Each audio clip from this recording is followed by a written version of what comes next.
many of those thoughts in your mind have helped you get towards your goal in life?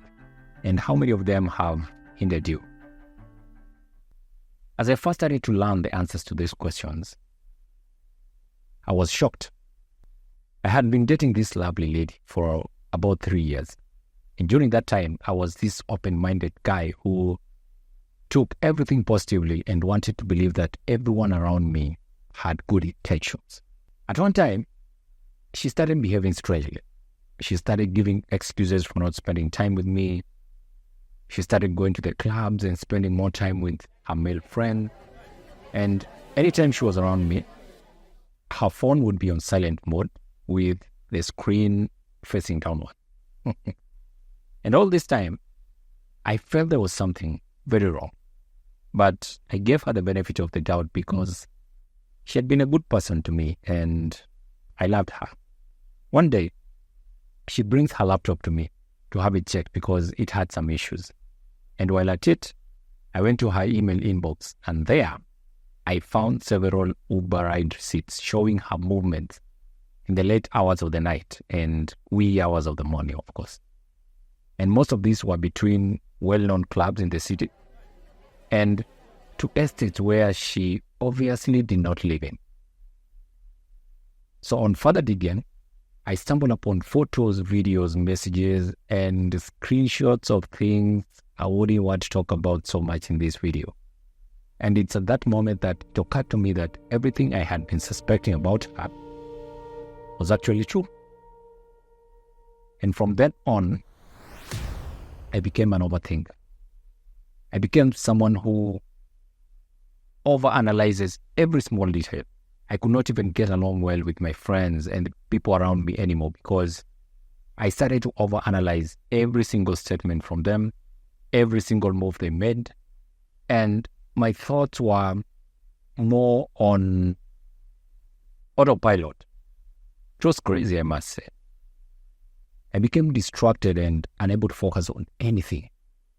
And for nearly 5 years, I was unable to recognize this behavior within myself, simply because I had not provided my mind enough space to observe its own functioning. I was busy loading it with thoughts and scenarios of what could go wrong, and this was taking a toll, and a serious toll, on my mental health. But then lately, things are changing. I've started questioning my own thoughts. I sit alone for several hours in silence, just listening to the voice in my head and trying to decipher what's true and what's not. And in this process, I'm starting to experience a calmer person, and improved relationships. And why so? It's because I no longer believe in everything I think. And this is why I'm sitting here today with you to talk to you more about what goes on in our minds. I want to introduce to you the radical concept that you are free to choose your own thoughts at any given time, and therefore become an architect of your own freedom, free to construct your own life by design. In the beginning, it might sound and feel so unfamiliar. It does. But then let's keep going and see what happens. This concept lies at the core of most meditation techniques, or perhaps it's a completely new one, having yet to enter your mind as you sit here.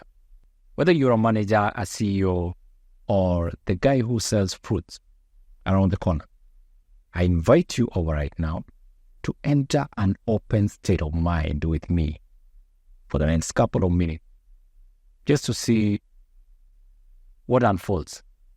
Now we find ourselves in a world where, for the first time in history, more people die from obesity than starvation. More men die by suicide every day than are killed by war, criminals, and terrorists combined. Shocking. Many of us have developed addictions. We are addicted to tobacco, cannabis, sugar, video game, pornography, name it. We run to these things to numb our daily frustrations and pains. And this happens because from a young age, we were trained that failure is not an option. We are brought up in societies where only high achievers are rewarded. and failure is most of the time frowned upon. We grew up in a culture where, from the beginning of our lives, we are trained to crave stimulant, and the world we live in is a clear reflection of this. No one wants to live a minimalist lifestyle. We keep chasing more of the things we do not need. Our minds keep looking for validation from people and from these things that we indulge in mindlessly on a daily basis. And whether you're a billionaire, a priest, a military officer, or even a high school teacher, you are at some point or at some degree being unwillingly dictated by your own thoughts. But then you're also free to change that, again, at will. The American psychologist and philosopher William James said that thoughts become perception, and perception becomes reality. When you alter your thoughts, your reality changes. The world in which we live in its quality and character as it is nothing but a reflection of our own minds, our own thoughts. What you think becomes your reality.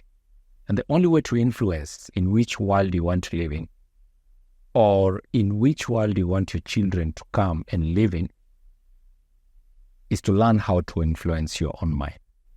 In pursuit of this, I have learned to follow these two most important methods on how to stop my mind from controlling me, and ultimately to take charge of my mind and therefore my reality. And I believe you could benefit from this as well. The first one is to practice meditation. And this is a key insight I learned from the book 18 Years as a Monk by Brian Lindblad. And I know this is a topic that has been overly talked about and it's almost losing taste. But then developing a habit of sitting still and meditating for just about 15 minutes a day for approximately 4 or 5 days a week can change your life in many ways. It did for me, at least. And it's not just about calming yourself in a comfy position.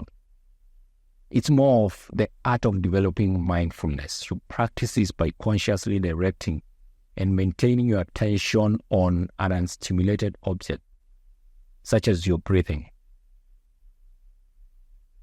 And you have to do this for some time to actually start feeling the effect.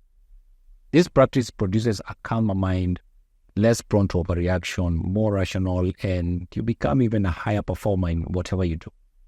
But the goal of meditation is to start objectively observing the mind and the thoughts that you carry in here. Let me give you a visual example of what I mean. Imagine yourself as a spider web made up of thoughts, every thread of possible thought path leading to different places, just like a web. After some meditation training, you'll then be able to identify your different thought patterns, see where each thought pattern leads, and then you'll be able to choose each one accordingly. And this is what happened to me when I started meditating after the painful breakup that made me an overthinker. As I started to see which one of my thought patterns led me to anxiety, I was able to direct my thoughts towards something constructive instead. And that's how I started this YouTube channel. This means that as you gradually learn the structure of your own web of thoughts, you can actively predict which thoughts will lead to what kind of emotional state, which will then allow you to choose states such as calmness, serenity, and high focus over stress, anxiety, and anger. In theory, it sounds easy and quite clear, but again, it can only happen as the mind is provided enough space and silence without being constantly stimulated by unnecessary thought. Method number 2, restrain your mental and physical input. The saying that you are what you eat certainly applies to food, but I've thought of the notion of bad information having the same effect, making us mentally unhealthy, mentally obese, and mentally addicted. In our age of information, An unprecedented junk data load enters our minds every single day, news, social media, whatever. This junk data then influences our mind. It affects our values. It creates our needs and desires and even how we think.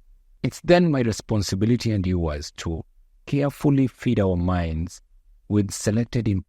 And that input, if chosen wisely, will result in desirable mental environment which we can start to understand our mind well enough to then be able to control our minds.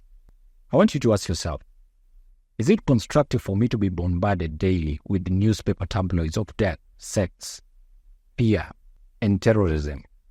In my opinion, most of this news we consume terrorizes us more than the terrorists themselves. So choose your media source wisely because they are seldom designed only to transmit information. More often than not, their primary objective is to spark your interest using catchy headlines, fueled by fear and sex, which happens to be what social media does these days. Social media, and don't get me wrong, is such a brilliant tool, okay, when used correctly. But it quickly turns catastrophic when abused. And abuse is what most of us do on social media these days. No stimulant has ever injected itself into a society and became so addictive in such a short time like social media has done. The more we use social media, the more socially isolated we feel.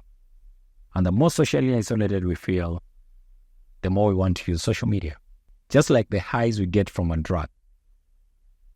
We feel that by constantly getting notifications of news and the latest trends, it's going to make us feel better and in touch. But it's the opposite.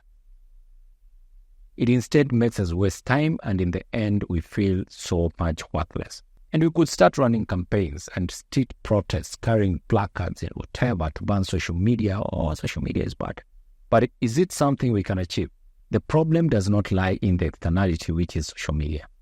It is you and I who need to take responsibility over how we use it and how much we let it control our thoughts and our impulses. This is the only way we are going to survive. We need to transition from being smart monkeys who, jump from one tree to another for survival and become conscious beings who do things for our well-being and for the well-being of the generations to come.